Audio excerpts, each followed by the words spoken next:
Caracol Radio. Historias del mundo. Diana Uribe.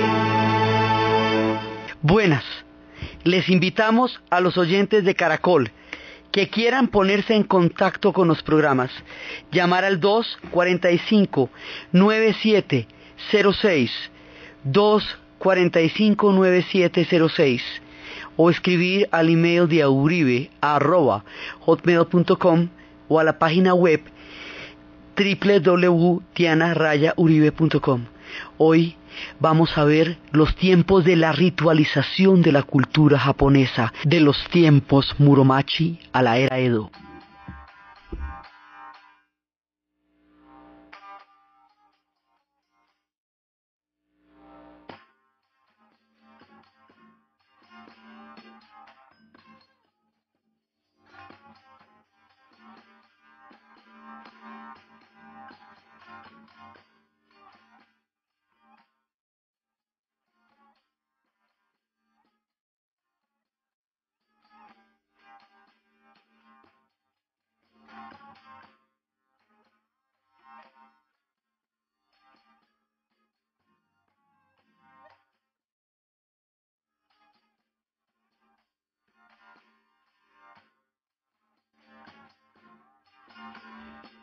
La vez pasada estábamos viendo cómo se van a formar las historias de flores y de guerreros, y estábamos viendo el calendario florido, y estábamos viendo la manera como se van estableciendo sus relaciones con las flores, sus relaciones con los árboles.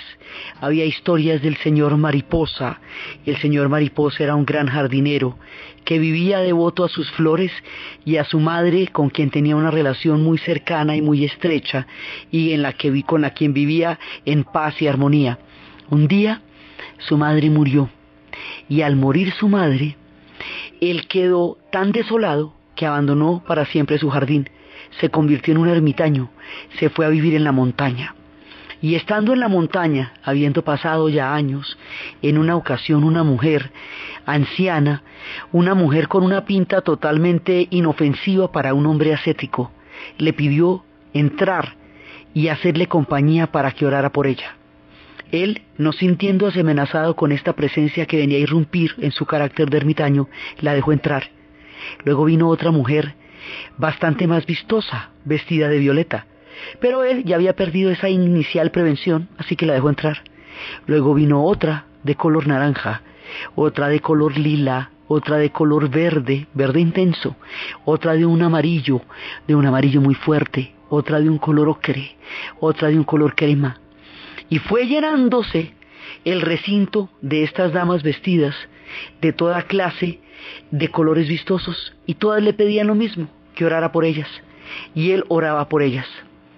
Cuando finalmente terminó la oración, que no se había visto interrumpida por la sucesión eterna de estas damas coloridas, ellas lo miraron, le dijeron que era el espíritu de las flores, el espíritu de las flores que él tanto había amado, que venían a reclamar su presencia, que venían a decirle que el hecho de que él hubiera perdido a su madre y que ellas fueran efímeras en su belleza no les quitaba su importancia, no les quitaba su valía, que esos espíritus son importantísimos y que ellas venían a reclamar el antiguo afecto que él les había dado, y le habían venido a enseñar que no había que desanimarse por el hecho de que tanta belleza y tanto esplendor fuera perecedero. Con esta historia el señor Mariposa regresa a su jardín. Este tipo de historias uno las ve, por ejemplo, en la película de Sueños de Kurosawa. Hay un cuento del florecimiento de las sakuras y hay de las flores del melocotón que se le aparecen a un niño para decirle que habían podado el jardín, habían cortado todos los árboles de melocotón, y entonces el esplendor que estaba a punto de avecinarse no sería jamás conocido en esa casa. El niño, sumamente desolado, sale al jardín y los melocotones se le aparecen. Él llora, él dice que él lloró cuando quitaron esos árboles, que él de verdad lamentó profundamente esa profanación de haber cortado los árboles de melocotón. Entonces los melocotones, reconociendo la verdad del alma del niño, se encienden y florecen ante sus ojos un instante más para que él los recuerde, ya que aquellos que lo rodean no los van a poder volver a ver, porque han cortado los árboles de melocotones. Entonces, nosotros habíamos visto estas historias de las flores, y una cosa que es muy compleja es que periodizar la historia del Japón es sumamente difícil, porque lo que nosotros llamamos sucesos en la historia, es decir, las historias del poder, las historias de las batallas, las historias de las hegemonías de una época o de otra, eso sí pasa en el Japón, pero no es lo que realmente determina en el Japón. Claro que hay batallas, claro que hay guerreros, claro que hay luchas terribles e intestinas por el poder, conspiraciones, todo eso. Pero lo que ellos llaman sucesos, lo que caracteriza su historia, corresponde al mundo interior y al mundo espiritual. La llegada del Zen va a ser fundamental, y eso moldea el espíritu del alma japonesa y va a ritualizar toda la vida cotidiana de los japoneses. Entonces, en ese momento, cuando llega el Zen, es un punto en el que su historia se ensancha y se expande más allá de los sucesos bélicos. Si queremos remitirnos a las referencias de los periodos históricos, diremos que se llaman según de la época en donde se estaban situando la capital. Entonces, cuando la capital era la antigua Nara, la preciosa Nara con sus venados mensajeros de los dioses, esa preciosa Nara que tiene ese toque, ese sabor ritual de los tiempos en que llegaba el budismo. Entonces eso se llama el periodo Nara. Cuando la capital fue trasladada a la hermosa Kioto, hoy perla de todas las historias, eso se llama el periodo Heian, y en ese periodo Heian fue cuando se escribió el famoso poema de Genji, del cual hablaremos en su debido tiempo cuando estemos en la insondable y maravillosa aventura de la literatura japonesa. Después de la era de Heian viene la era Kamakura. Y esa era Kamakura era donde habíamos visto que se habían presentado las dobles invasiones de los mongoles y cómo ellos las habían repelido y nunca habían sido invadidos por los mongoles. Ahora estamos en el periodo Muromachi. Esto se llama por la capital, independientemente de quién esté mandando, porque es que por el otro lado también hay shogunes y gobernantes que representan toda una etapa en la historia, pero no es por ellos que se llaman los periodos, sino por el lugar donde están las capitales o los distritos donde quedan las ciudades desde las cuales se situaba el centro del poder. Entonces, esto es una referencia, pero la periodización de su historia es diferente a la periodización de las nuestras, y lo que ellos llaman eventos, aconteceres, sucesos históricos, son distintos a lo que nosotros clasificamos como sucesos. Para nosotros los sucesos tienen que ver más, para decirlo de una manera contemporánea, con lo que hoy son las noticias. O sea, una cosa es la noticia. Bueno, pues la noticia en Japón es la llegada de la ceremonia del té, y eso es un noticionón. La noticia en Japón es que florecieron los cerezos. Sí, digamos, su valoración de la realidad es distinta. Otras cosas para ellos son importantes, distintas de las que Occidente llama hechos de la historia o hitos de la historia. En la era Muromachi empieza a producirse una ritualización de la vida japonesa. Entonces se van dando las reglas. Ya las influencias están desde hace rato. El budismo ha llegado desde la época de Nara y se ha ido perfeccionando. Toda la influencia se ha ido cocinando en su propia salsa, hasta madurar, hasta convertirse en un producto japonés desde el espíritu más profundo de ellos. La influencia Zen está empezando a llegar ya hace un tiempo, ya en los Kamakura estaba, pero ahora se ritualiza, se apropia del espíritu de la vida del Japón. Entonces, cuando llega el Zen es una aventura de la imaginación, una búsqueda de uno mismo, una mirada de la transformación de un instante en lo siguiente, un tiempo del vacío que contempla el espíritu, un reflejo del alma que se hace contemplar a sí misma a través de un muro o de un jardín. Es una actitud, una cosmovisión, es un camino, es una búsqueda, es un encuentro que se insinúa, es aquello que se ve pero no se evidencia, está en el aire sin nunca hacerse patente. La imaginación completa lo que el Zen insinúa, y en aquello que completa la imaginación, allí está nuestra alma que se refleja a sí misma. Entonces, esto va cogiendo una cantidad de matices. Uno de los matices más importantes y más influyentes de la llegada del Zen y de la influencia del Zen en el Japón, que se va a convertir para ellos en toda una aventura del espíritu que va a moldear la cultura japonesa, porque es que las cosas que en esta época están sucediendo, así están hoy día. Eso sigue siendo como está, porque como la ritualización de este pueblo es lo que caracteriza su relación con el mundo, el momento en que las reglas se van a establecer para todas las instancias de la vida cotidiana es el momento en que se va moldeando la cotidianidad actual de los japoneses. Entonces, cuando llega la ceremonia del té, la ceremonia del té es una cosa tan importante que tiene varias escuelas, que tiene tendencias. Hay personas que han estudiado 20 años la ceremonia del té y aún no terminan de entender sus secretos. Sus secretos están en el mundo de lo invisible. Acuérdense que esta gente tiene un mundo de lo invisible.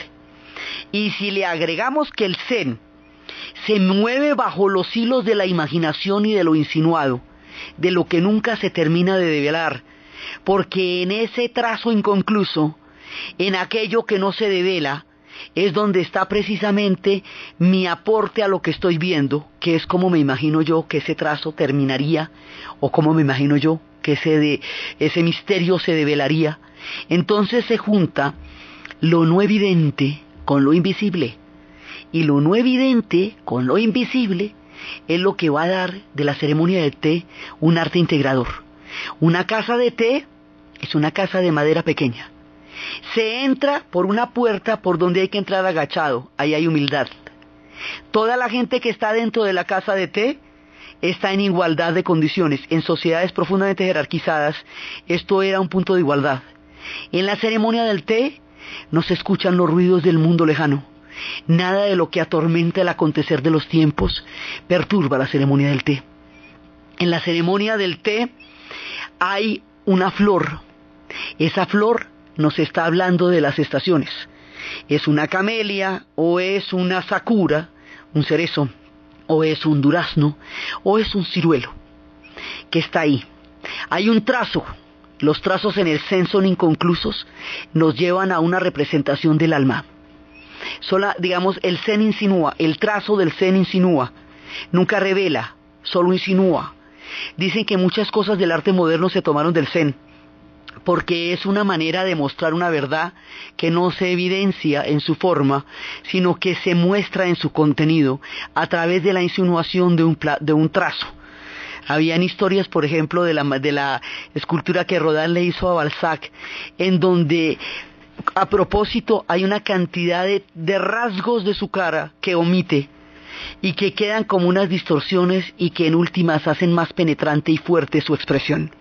Es una cosa así, eso ha tenido muchísima influencia en Occidente, en el arte moderno. Cuando ya Occidente descubra qué es esto y más o menos se puede acercar, eso a nivel del arte, a nivel de la espiritualidad, es una fuerza que ha dado a muchos un camino. El asunto es que en la casa de la ceremonia del té está la flor, está el trazo, está el espacio sagrado que está en todos los lugares de la vida de los japoneses, donde tienen su presencia los espíritus, los kamis. Todas las formas religiosas se acomodan unas a las otras sin reñir nunca, de ninguna manera. La gente está sentada, al dentro se pone la olla. Cuando se pone la pequeña ollita y la hornilla, va saliendo del otro extremo, de una puerta corrediza, una mujer que va a servir el té. Esta mujer se va acercando con unos pasos muy lentos. Cada uno de los pasos, la venia que ella hace, la manera como ella se acerca, la forma de correr la puerta, la disposición con la que la gente la está esperando, todo es ritual. Todo eso tiene que ser así, no puede ser de ninguna otra manera. Luego se empiezan a dar los cuencos, ella se sienta, empieza a hacer las infusiones del té. En la infusión hay un momento en que hay un cepillito, una especie de cepillito de brochita, en donde ella va a mover un poco el té. Es este té verde, es un té espumoso que se mueve de una manera determinada. Cuando ella mueve este cepillito que lo va animando, que lo va mezclando, la muñeca, solo la muñeca debe moverse. No se puede mover ninguna otra parte del brazo, ni el antebrazo, ni la parte que va, ni el húmero, ni el hombro. Todo eso debe permanecer totalmente inmóvil, mientras solamente la mano está moviendo esta especie de brochita que va dando la textura del té. La gente recibe el cuenco de una determinada manera, porque los cuencos tienen cara. Es decir, una figura sutil que insinúa que esa es la cara. Ellos lo reciben por la cara y lo voltean. Y al voltearlo, la cara queda hacia el lado de ellos. Y lo beben, y después, cuando lo retornan, la cara vuelve a quedar al lado de lo cual se les dieron, mientras la llamita ha quedado en la ceremonia. Todo esto que produce intimidad, compañía, espiritualidad, es un arte integrador. La forma de la madera, las flores, los trazos, los espacios sagrados, el arte con que ella lo sirva, la disposición con que la gente lo recibe, el espacio mismo de la ceremonia del té, es un acto ritual totalmente poderoso que se va a popularizar durante esta época, cuando empezaron los grandes señores a invitar a personas del pueblo a entrar a la ceremonia del té. El té iguala, el té unifica. Allí nadie es distinto ni superior, no existen tales cosas como los grandes señores que existían en otras épocas durante la ceremonia del té. Y esto hace que esta manera de ritualizarlo se convierta en una costumbre, la costumbre se convierta en cultura, la cultura se convierta en cotidianidad, la cotidianidad enmarque la vida actual de los japoneses. Y esta ceremonia del té se va perfeccionando. Ahora, lo que les narro es solamente lo visible. Lo que realmente está pasando en la ceremonia del té se insinúa, no se evidencia, se recibe, no se explicita, se percibe, no se devela, solamente se hace sutil en la ceremonia del té. Esto es una parte fundamental de la influencia del Zen en la vida japonesa, y para ellos es un suceso fundamental, es un suceso importantísimo dentro de todo el proceso de consolidación de su espíritu y su cultura.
El té originalmente había venido de China, como casi todas las influencias que a ellos los van a moldear, Pero el tipo de té que les había llegado para ellos no parecía tan agradable porque eran unas hojas pulverizadas sólidas que no tenían una adecuada fermentación.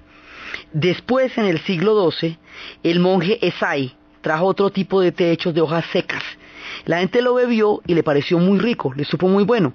Entonces primero fue una bebida medicinal y preciosa, y luego se popularizó, se hizo un elemento de las reuniones sociales, se empezó a vender en los lugares, hasta se inventaron la pelea del té, que era un juego en el que se buscaba localizar dos tipos de té iguales entre una gran combinación de componentes de té, y los guerreros basaban sus apuestas en cuál era cuál té.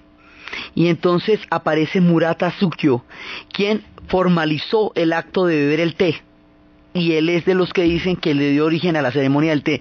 Esto tiene cantidad de variantes, hay gente que dice muchas otras cosas, pero esa es como una de las escuelas de la ceremonia del té. Entonces, el mundo zen va haciendo una cantidad de modificaciones profundas que van formando el alma. Habíamos visto todo el tema de los jardines y de las flores. Ahora nos vamos a meter con los jardines de piedra. Los jardines de piedra, primero, eso es una historia que ya tienen los japoneses, porque tienen la dama florida y la dama de la roca, ¿se acuerda? Entonces, un jardín de piedra, desde el punto de vista ancestral, nos podría remitir a la inmortalidad de la dama de la roca. Un jardín de piedra es una manera totalmente diferente de decorar algo, de concebir algo. Es un sitio en donde las piedras están y hay unas rocas. Esas rocas están a unas distancias unas de las otras. Las piedras de gravilla, en su manera de estar dispuestas al interior de un espacio, permiten creer en lo infinito.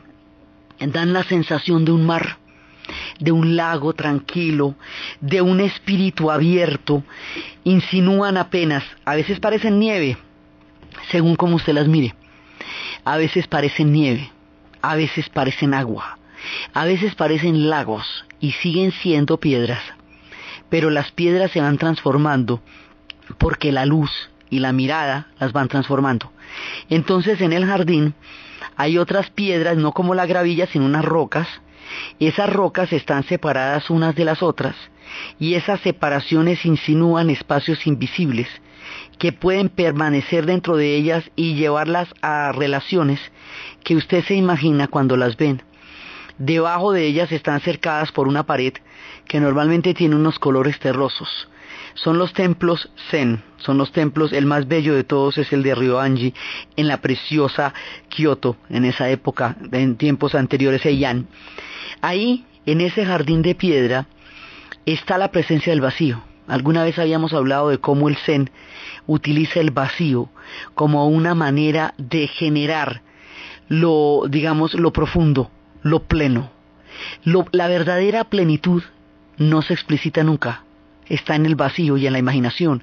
Habíamos hablado de esto de las flores, habíamos hablado de un pocillo que un maestro de Zen llenaba con un té hasta que se desbordaba y se desbordaba cuando un hombre le preguntó que le diera los secretos del Zen. Y el maestro lo que hacía era regarlo y regarlo, y cuando usted se desesperó le dijo que qué era lo que estaba haciendo. Dice, es que usted viene tan lleno de ideas que no hay nada que yo le pueda enseñar, porque tiene tantas preconcepciones en la cabeza. Tiene tantas ideas que no hay un vacío donde pueda entrar lo que yo tenga que decirle. Entonces habíamos hablado de cómo lo importante del pocillo es el vacío. Y habíamos hablado del instante zen también, del inmediatismo, de ese instante en el cual usted contempla una cosa que le produce un nivel de éxtasis sublime. Y después, cuando la va a describir, habíamos dicho como ahí entraba el pensamiento. Ahí el pensamiento tratando de retenerla, la imaginación tratando de absorberla, la memoria tratando de codificarla y la palabra tratando de expresarla. Y cuando usted hacía todo eso, pues ya no estaba en el instante en que había ocurrido lo sublime, porque ya había pasado, porque ese es un instante de una inmediatez. Ellos ven tiempos donde nosotros no percibimos el paso fugaz y duradero a la vez de los instantes. Entonces, esto va generando una nueva manera de ver el mundo, que hace rato venía, pero que en esta época se consolida a través de toda la ritualidad. Asimismo, la poesía, de las que podremos hablar después, también tiene que ser una insinuación. Todas las formas culturales llegan a ser una insinuación, y esta es una manera de hablar del sentimiento de la belleza. Decía un maestro de teatro nuevo, que ahorita vamos a hablar de eso, decía Sukyo: no me gusta la luna sin nubes. Y el maestro estuvo de acuerdo. Dice: ¿por qué? Porque dice, en el cielo sin nubes, la luz clara de la luna llena es ciertamente hermosa, pero ellos preferirían la luna que se esconde y se aparece entre las nubes, no la belleza plena, sino la fugaz o transitoria. Cuando se oculta, esperamos con fervor que surja de nuevo. Cuando aparece, gozamos, pero al mismo tiempo nos preocupa su desaparición. Así le añadimos un movimiento mental, y ahí nos alejamos de la pura belleza de esperar a que aparezca la luna. Haga de cuenta, ese es el concepto de la belleza. Es más bonito lo que se insinúa. Por eso estábamos diciendo que el momento que más les gusta a ellos es cuando ya van a florecer los cerezos, porque la expectativa del florecimiento de los cerezos llena su corazón de gozo. Los cerezos van a durar 15 días y luego desaparecen, pero usted no se imagina todo lo que les pasa a ellos porque les florecen los cerezos. Por eso les digo que la historia de ellos se periodiza de una manera diferente, porque esto es lo que es verdaderamente significativo en estos periodos de su historia, que están viendo y ritualizando su cosmovisión, su manera de entender el mundo. Entonces ellos empiezan a tener todas estas expresiones artísticas, florales, tienen todos los espacios en donde se va dando, los jardines secos, que es como lo llamamos a los jardines de piedra, y que son los que llegan a su esplendor más grande en el templo de Ryoanji, es donde les digo que se colocan las 15 rocas de diversos tamaños en el vasto espacio de la arena, solo para señalar la infinitud del universo.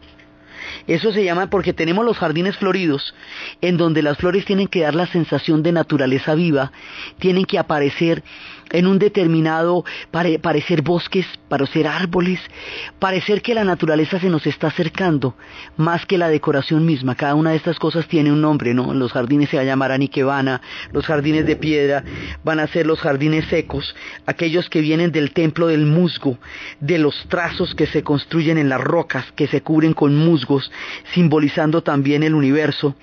Todo esto se va generalizando y va llegando a especializaciones, como les digo, de este templo de Ryoanji. Y cada uno de estos jardines va a dar una visión del mundo. Entonces, esto que llamamos la ritualización del Japón, es que un jardín zen seco significa el universo. Es que un jardín florido nos va a traer el valor de la naturaleza. Es que un jardín de caja, hoy en las grandes ciudades atiborradas de movimientos frenéticos, nos produce la paz interior, porque al mirar los jardines, particularmente los jardines secos, nos estamos mirando a nosotros mismos. Entonces, así todo se va haciendo ritual. Al principio el zen resulta algo demasiado sagrado, pero luego lo van a hacer parte de la vida cotidiana. Entonces ya no es solamente ser un monje para estar en actitud del zen. Ahora, los oficios de la vida cotidiana, hechos de una manera ritual, adquieren una característica zen. Entonces, si usted barre los jardines secos de un lado, o barre los jardines secos del otro, y lo hace de una manera tan lenta y tan imperceptible, que nadie diría que se están moviendo, usted está haciendo un acto zen. Si usted barre su casa con una ritualidad meticulosa, durante horas y horas ejerciendo un oficio aparentemente simple, aparentemente cotidiano, le está dando a ese oficio cotidiano un carácter ritual. Si usted contempla una pared durante horas, al cabo de contemplarla empieza a verse a sí mismo. Al cabo de contemplarla los silencios interiores se revelan, y al revelarse los silencios interiores se empiezan a revelar los contenidos del alma, que toda la bulla de la vida cotidiana le impide a usted escuchar, y empieza usted a verse a sí mismo a través del vacío que existe entre usted y la pared, y a través de la pared que está enfrente. Entonces, de esa manera, el zen entra en la vida cotidiana. Y al entrar en la vida cotidiana, ritualiza todo el mundo japonés a partir del concepto del zen. El zen en el doblez del papel, que había llegado también de China, el doblez del papel, que al principio tenía un carácter litúrgico, que tapaba una cierta forma de agua, que después pasó de lo sagrado a lo cotidiano. Después, cuando llega la era del Zen, el doblez del papel coincide con la filosofía que llega, o sea, todo coincide con lo que ya está, simplemente se amalgama, se sincretiza, se reinterpreta y se hace mucho más japonés. Sí, el papel viene de China, pero esto que ellos van a hacer, que es convertir una pieza de papel en un objeto completamente diferente a la pieza de papel original, solamente mediante el doblez, produciendo la magia de una forma que no existía, develando la esencia de una existencia que no teníamos, mostrándonos la transformación un instante antes de que la transformación ocurra.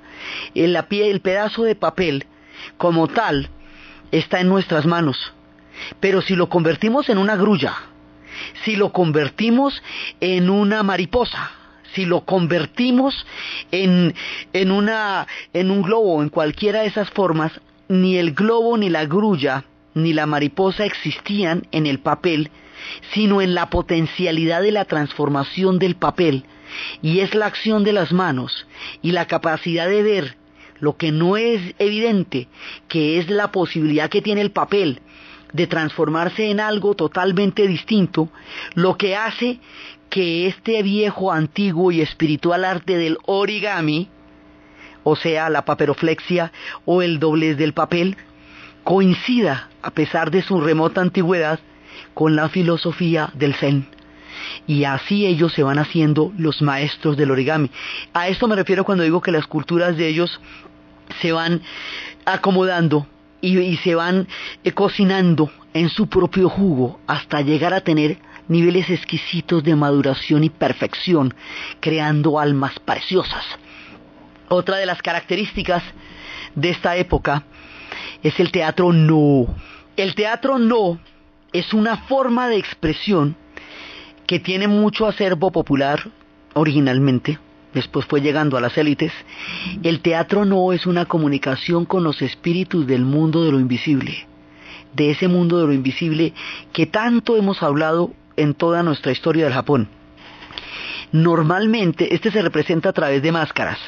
Las máscaras representan una increíble cantidad de emociones a través de la luz que cae sobre ellas. Hablamos y acentuamos las máscaras porque más adelante, en el periodo Edo, cuando aparezca el teatro kabuki se va a hacer a través de las pinturas, de la pintura sobre la cara. El teatro no es a través de las máscaras. El teatro no es una interacción con los espíritus, con los kamis. Y esos espíritus, normalmente hay un espíritu atribulado y hay un acompañante del espíritu, y se produce un diálogo entre estos dos, el espíritu atribulado y el acompañante. Y parecería que se encuentra la paz en esta tensión entre los espíritus atribulados y aquellos que interactúan con los espíritus, pero esa paz, esa interacción o ese punto de remanso no es permanente. O sea, siempre puede aparecer el espíritu atribulado de nuevo y es una tensión que no siempre termina de resolverse, pero esto se hace a través de unos movimientos sumamente lentos, porque los movimientos en su lentitud, con este carácter ritual que estamos hablando, son los que revelan la intensidad de la emoción que se está ocultando en el espíritu atribulado. La idea es que un actor, por ejemplo, uno de los, de una de las maneras en que se representa, la idea es que un actor está a un lado del escenario y se va a voltear completamente al otro lado, ¿sí? Por ejemplo, de izquierda a derecha o derecha a izquierda, sin que el público perciba el movimiento. Puede durar una hora haciendo eso. No, son los gestos, los movimientos imperceptibles, lo sutil de la personificación del actor, la intensidad de la luz sobre la máscara y la manera como se va desarrollando una atmósfera sagrada, lo que hace que el público pueda ver a los espíritus atribulados del mundo de lo invisible en la interacción con el actor, sin que aquello con lo que el actor está en comunicación sea visible ni para el actor mismo ni para la gente que lo está viendo. O sea, el tipo está interactuando con un espíritu. Los espíritus son sagrados. O sea, es un portal al mundo de lo sagrado a través del arte de la actuación. Es una profunda invocación en la cual usted está interactuando con todo aquello del más allá, con todo aquello de lo invisible, de todo esto que habíamos visto que está detrás de los portales. El mundo de lo invisible llena todos los espacios del vacío en el Japón. Entonces el teatro no va a ser así de importante, y después ya el teatro kabuki no va a tener este carácter sagrado, es mucho más, digamos, más de vodevil, más de la vida mundana, más de las islas flotantes, otro espíritu el que tiene, pero el teatro no, tiene este espíritu sagrado e interacciona con lo invisible, y lo invisible está presente en toda la cultura japonesa. En la misma pintura, cuando un junco recorre de un extremo al otro un lienzo, mostrando solamente un trazo que debe ser continuo y de ninguna manera retocado, como deben ser los trazos en la caligrafía, porque todo está relacionado, en ese momento, todo aquello del cuadro que no se pinta debe dejarse en el vacío, porque se llama ma. Esto significa un vacío en el que habitan los kamis, en el lienzo, temporalmente, pero están permanentemente yendo y viniendo de allá. Luego hay que dejarle un tiempo vacío. En la pintura no se tiene que llenar todo, no se tiene que contemplar todo, no se tiene que colorear todo, no se tiene que retocar. El solo trazo crea un aspecto de infinito, de vacío y de ma, que hace que la pintura japonesa sobrecoja por su impresionante belleza, sin que usted vea más que la simplicidad de un trazo que denota unos juncos a un lado y unas hojas al otro, y sin embargo pueda percibir en lo sublime del trazo la presencia imperceptible del ma, que hace posible que lo habiten los kamis. Este mismo concepto en el té, este mismo concepto en el teatro, este mismo concepto en el papel, este mismo concepto en la vida cotidiana, hace que su convivencia con el mundo de lo invisible llene su alma de una sustancia distinta que nunca llega a ser evidente, que nunca llega a ser explícita, que hace que su literatura se llene de una cantidad de evocaciones, melancolías, suspiros, sentimientos profundos, emociones de una gran intensidad que nunca llegan a ser visibles ni verbalizables en el gran arte de la manera como los japoneses han ritualizado su vida hasta convertirla en algo sublime, a partir de la manera como se fueron codificando y haciendo ceremoniales los actos más simples y los más complejos en este periodo de la historia del Japón. Entonces nosotros cuando hablamos de después del periodo Edo, lo que pasa es que el periodo Edo va a hacer que todo esto explote, florezca, se le salgan luces de colores a toda esta gigantesca y maravillosa cultura que esta gente está creando. Pero esto se va creando lentamente en los milenios, se va codificando en los periodos, va madurando, y en esta era anterior al Edo, la era Muromachi, ¿sí?, ahí es donde esto, desde el periodo Kamakura, o sea, esto se va perfeccionando, Heian, Kamakura, Muromachi, se va perfeccionando y se va haciendo más bello todavía, y ya cuando lleguemos a la era de Edo, pues en ese momento esto ya está en unos grados de belleza formidables, y el aislamiento que posteriormente van a tener va a hacer que esto se haga mucho más concentrado, mucho más denso, mucho más consolidado, mucho más profundo, y en últimas va a formar el sustrato indeleble del alma de los japoneses.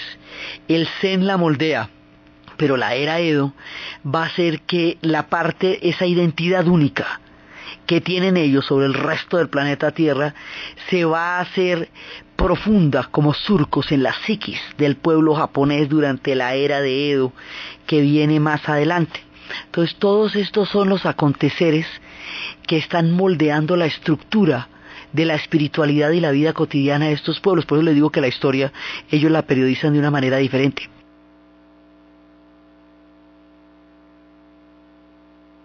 Su manera de percibir la belleza lo único, lo especial, es totalmente particular.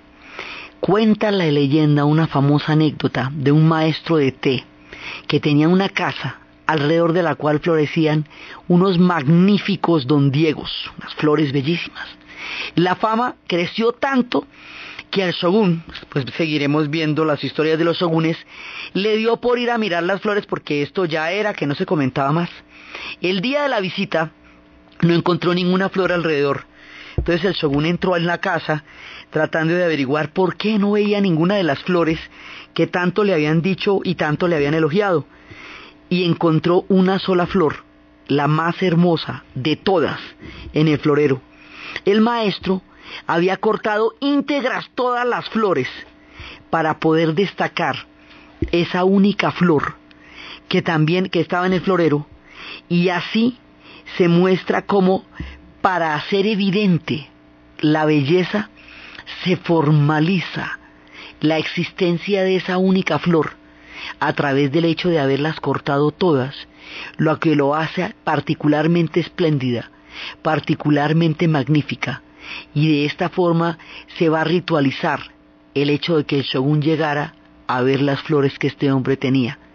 Esa formalización es a lo que nos estamos refiriendo con que este es el periodo en que se empieza a ritualizar el Japón y se empieza a convertir en una serie de reglas de la costumbre que fundamentan su cultura. Mientras tanto, pues hay clanes, y hay guerreros, y hay historias, y hay figuras sumamente llamativas por las cuales Occidente se fija tanto en la cultura japonesa, que es lo más cinematográfico, que es la cultura de los samuráis.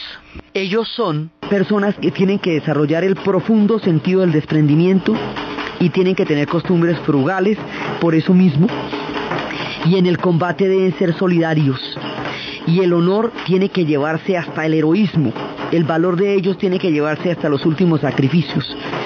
Y una vez, como la vida les pertenece al daimyo, al jefe, una vez que ese daimyo haya vencido, haya muerto, por ejemplo, ellos tienen que vengarlo. Entonces, respecto de eso hay una leyenda que se llama la leyenda de los 47 Ronin, que es el ejemplo, digamos, de cómo funcionaba esto. Esto es de 1703. Los 47 Ronin iban a vengar la vida de su señor, y para ello se disfrazaron de los hombres más humildes. Aceptaron las humillaciones, los oficios más simples, las privaciones más grandes, todo durante años, hasta que fueron tomados por tales, por simples campesinos que estaban alrededor del castillo. Lograron una vida encubierta, clandestina, hasta cuando estuvieron en condiciones de tomarse el castillo y vengar completamente la muerte de su señor. Así sería la cosa. Entonces un Ronin, un hombre ola, es un hombre que ya no tiene daimyo, pero que siempre está obligado a vengarlo. Y las historias de los daimyos, de los hombres Ronin, cuando han perdido su daimyo, es lo que lleva a la película que Akira Kurosawa, el gran maestro, lleva al cine. La historia de los 7 samuráis es la historia de un grupo de campesinos asolados por los asaltantes de caminos, porque cuando los territorios están en fragmentación, cuando hay guerras entre clanes, cuando los señores tienen ejércitos poderosos y privados y guerreros a su servicio, hay río revuelto también, y en el río revuelto hay desorden, asaltantes de caminos, hay cualquier cantidad de ladrones que se aprovechan de las situaciones de fragmentación para hacer sus propias fechorías. Entonces había ladrones y asaltantes que tenían asolado un pueblo, pero se la tenían, mejor dicho, velada. Entonces el pueblo contrató a 7 samuráis, ronis, hombres olas, para que los defendieran. Y los 7 samuráis entran a relacionarse profundamente con los campesinos, entran a vivir con los campesinos, y entre los 7 samuráis hay un personaje que es picaresco, que es burlesco, que tiene una característica de irreverencia. Un día los levanta a las 7 de la mañana, no mentiras, como a las 4 de la mañana, con un griterío y con una locura, y todo el mundo se levanta. Dijo que no, que ya vienen los bandidos, que vienen los ladrones y que no sé qué, y se levanta todo el mundo en el pánico más terrible. Y dicen, ¿qué? ¿Dónde están? Dice, pues no han llegado, pero ¿qué tal que llegaran? ¿Vio? No hay nadie listo para poderlos enfrentar. Entonces de esa manera les demuestra que una sorpresa sería fatal en las condiciones de miedo, desconcierto y caos en las que se encuentran, y ayuda a organizar la población para saber qué es lo que tiene que hacer en caso de un ataque. Uno a uno, los samuráis van muriendo en la defensa de los campesinos.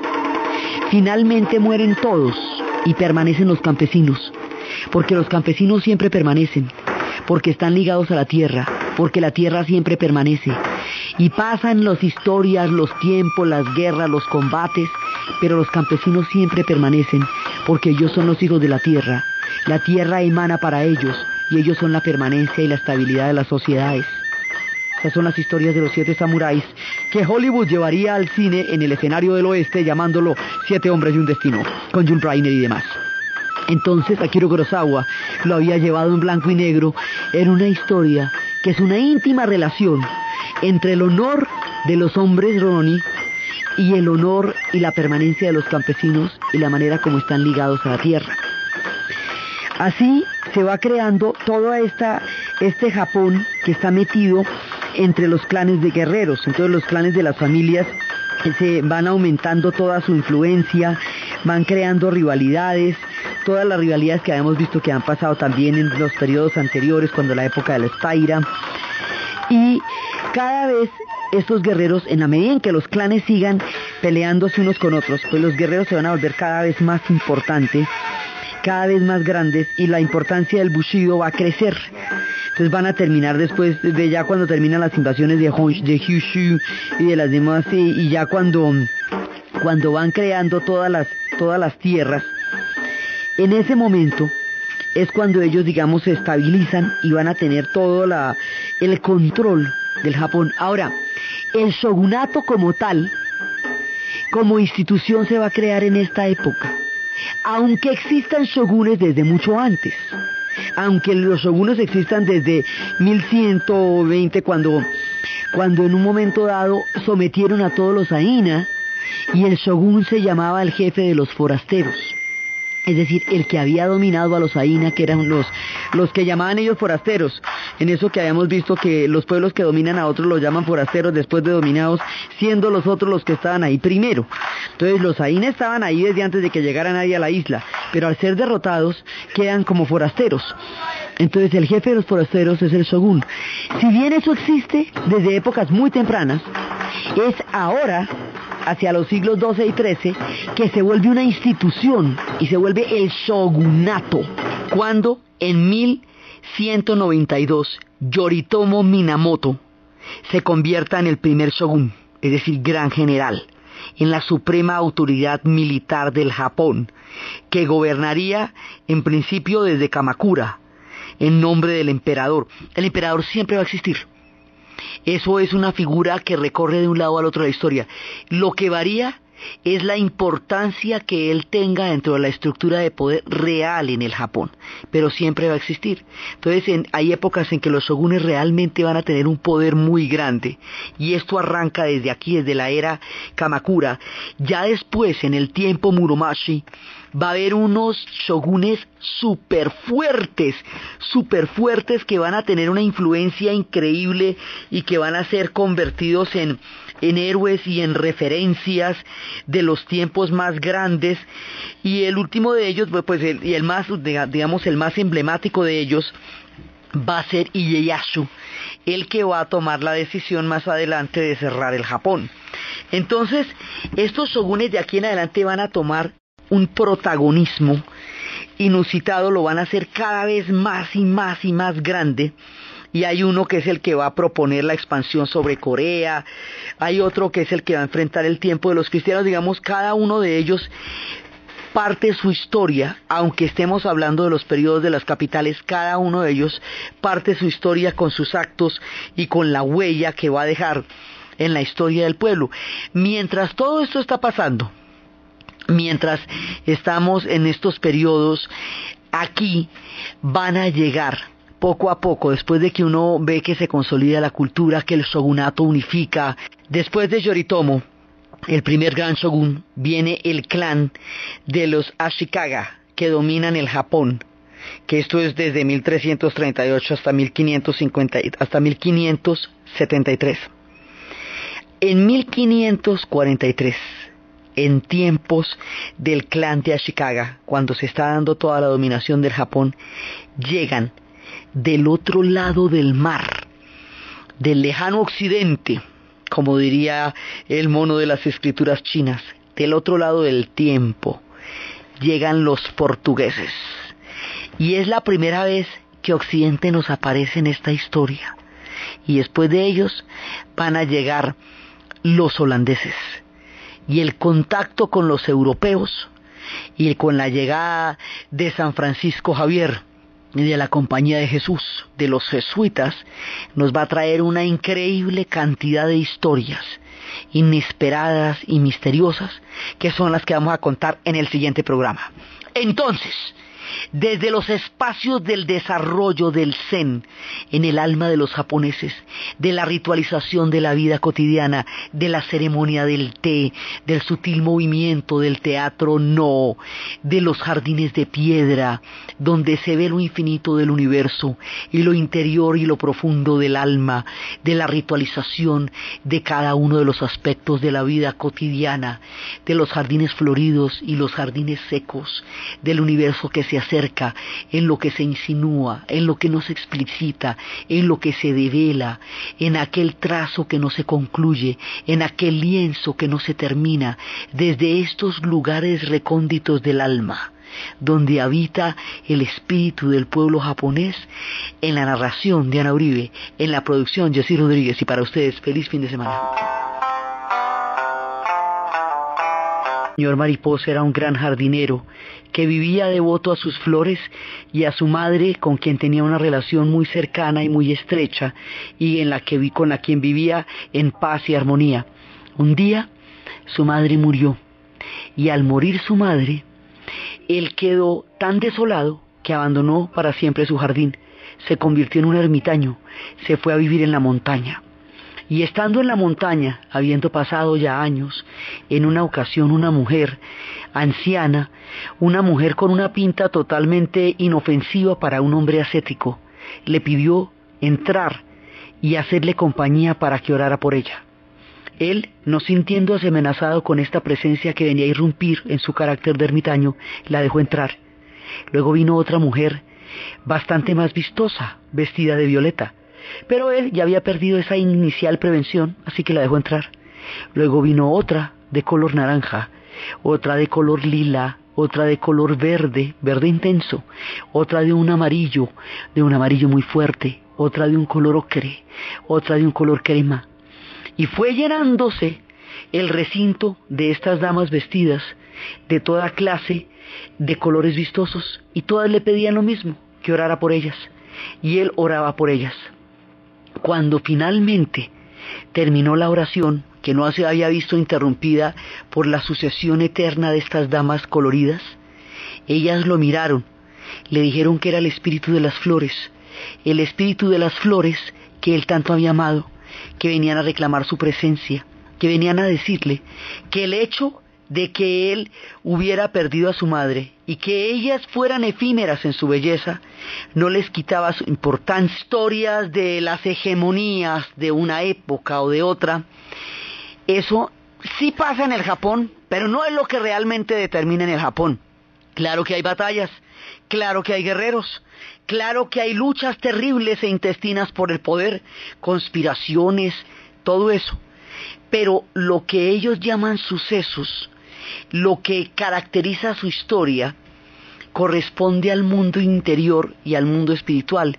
La llegada del Zen va a ser fundamental, y eso moldea el espíritu del alma japonesa y va a ritualizar toda la vida cotidiana de los japoneses. Entonces, en ese momento, cuando llega el Zen, Es un punto en el que su historia se ensancha y se expande más allá de los sucesos bélicos. Si queremos remitirnos a las referencias de los periodos históricos, diremos que se llaman según la época en donde se estaban situando la capital. Entonces, cuando la capital era la antigua Nara, la preciosa Nara con sus venados mensajeros de los dioses, esa preciosa Nara que tiene ese toque, ese sabor ritual de los tiempos en que llegaba el budismo. Entonces eso se llama el periodo Nara. Cuando la capital fue trasladada a la hermosa Kioto, hoy perla de todas las historias, eso se llama el periodo Heian, y en ese periodo Heian fue cuando se escribió el famoso poema de Genji, del cual hablaremos en su debido tiempo cuando estemos en la insondable y maravillosa aventura de la literatura japonesa. Después de la era de Heian viene la era Kamakura. Y esa era Kamakura no les quitaba su valía, que esos espíritus son importantísimos y que ellas venían a reclamar el antiguo afecto que él les había dado y le habían venido a enseñar que no había que desanimarse por el hecho de que tanta belleza y tanto esplendor fuera perecedero. Con esta historia el señor Mariposa regresa a su jardín. Este tipo de historias uno las ve, por ejemplo, en la película de Sueños de Kurosawa. Hay un cuento del florecimiento de las sakuras y hay de las flores del melocotón que se le aparecen a un niño para decirle que habían podado el jardín, habían cortado todos los árboles de melocotón, y entonces el esplendor que estaba a punto de avecinarse no sería jamás conocido en esa casa. El niño, sumamente desolado, sale al jardín y los melocotones se le aparecen. Él llora, él dice que él lloró cuando quitaron esos árboles, que él de verdad lamentó profundamente esa profanación de haber cortado los árboles de melocotón. Entonces los melocotones, reconociendo la verdad del alma del niño, se encienden y florecen ante sus ojos un instante más para que él los recuerde, ya que aquellos que lo rodean no los van a poder volver a ver porque han cortado los árboles de melocotones. Entonces, nosotros habíamos visto estas historias de las flores, y una cosa que es muy compleja es que periodizar la historia del Japón es sumamente difícil porque lo que nosotros llamamos sucesos en la historia, es decir, las historias del poder, las historias de las batallas, Caracol Radio, historias del mundo. Diana Uribe. Buenas, les invitamos a los oyentes de Caracol que quieran ponerse en contacto con los programas, llamar al 245-9706, 245-9706, o escribir al email de auribe@hotmail.com o a la página web www.diana-uribe.com. Hoy vamos a ver los tiempos de la ritualización de la cultura japonesa, de los tiempos Muromachi a la era Edo.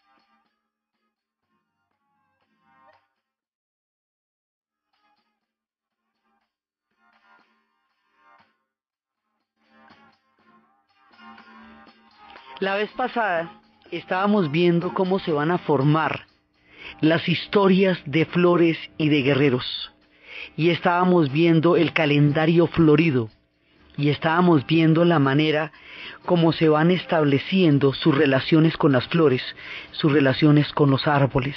Había historias del señor Mariposa, el señor era donde habíamos visto que se habían presentado las dobles invasiones de los mongoles y cómo ellos las habían repelido y nunca habían sido invadidos por los mongoles. Ahora estamos en el periodo Muromachi. Esto se llama por la capital, independientemente de quién esté mandando, porque es que por el otro lado también hay shogunes y gobernantes que representan toda una etapa en la historia, pero no es por ellos que se llaman los periodos, sino por el lugar donde están las capitales o los distritos donde quedan las ciudades desde las cuales se situaba el centro del poder. Entonces, esto es una referencia, pero la periodización de su historia es diferente a la periodización de las nuestras, y lo que ellos llaman eventos, aconteceres, sucesos históricos, son distintos a lo que nosotros clasificamos como sucesos. Para nosotros los sucesos tienen que ver más, para decirlo de una manera contemporánea, con lo que hoy son las noticias. O sea, una cosa es la noticia. Bueno, pues la noticia en Japón es la llegada de la ceremonia del té, y eso es un noticionón. La noticia en Japón es que florecieron los cerezos. Sí, digamos, su valoración de la realidad es distinta. Otras cosas para ellos son importantes, distintas de las que Occidente llama hechos de la historia o hitos de la historia. En la era Muromachi empieza a producirse una ritualización de la vida japonesa. Entonces se van dando las reglas. Ya las influencias están desde hace rato. El budismo ha llegado desde la época de Nara y se ha ido perfeccionando. Toda la influencia se ha ido cocinando en su propia salsa hasta madurar, hasta convertirse